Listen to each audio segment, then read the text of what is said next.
Next, podcast 681, where I talked about how small things make a difference. This was the podcast about the cutting down of the tree on Hadrian's Wall and the girl who didn't get a medal at the gymnastics competition. After that podcast, we asked, what's the most effective way to drive change for social issues?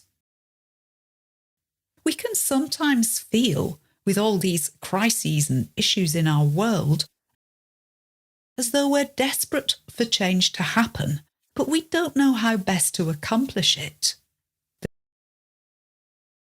The result here? 33% of you felt that social change was best driven by public outcry.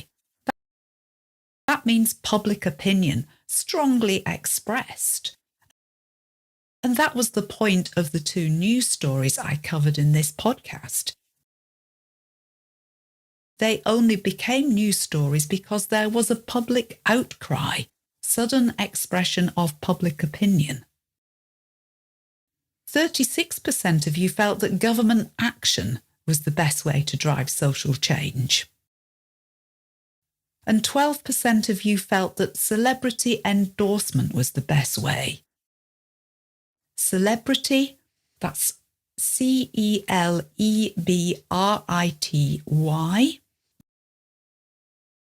Usually we use that word these days to mean an actual person who is famous.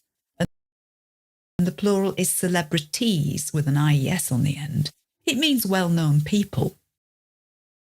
And people like this often use their fame to speak up about social issues or injustices in our world that they feel strongly about. And interestingly, a full 18% of you said, I don't know, which is sometimes how I feel about it too.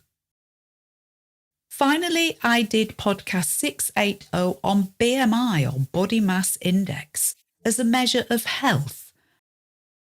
And I talked about why it's flawed. It's not a good measure. I also talked about measures which might be better. And after this podcast, we asked, what is your go-to health measure? Clearly, BMI is still seen as important and widely used outside of the UK too, as 53% of you said that your main health measure was BMI. 22% of you preferred the waist to hip ratio that I talked about in the podcast.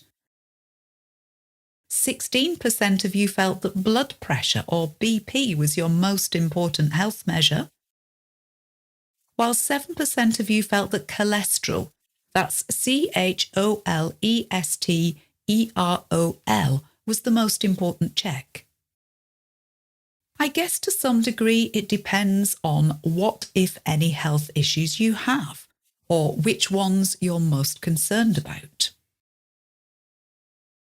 Anyway, I hope that you enjoyed the variety in this podcast and the variety generally in our podcasts.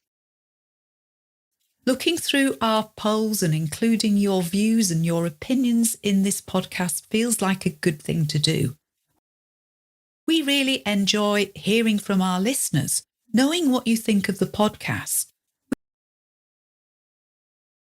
We also like your stories of learning English, or just to hear simply where you're from and how you found our podcast, and which are your favourite podcasts, and what else you'd like me to talk about and cover. Let's keep this as interactive as possible.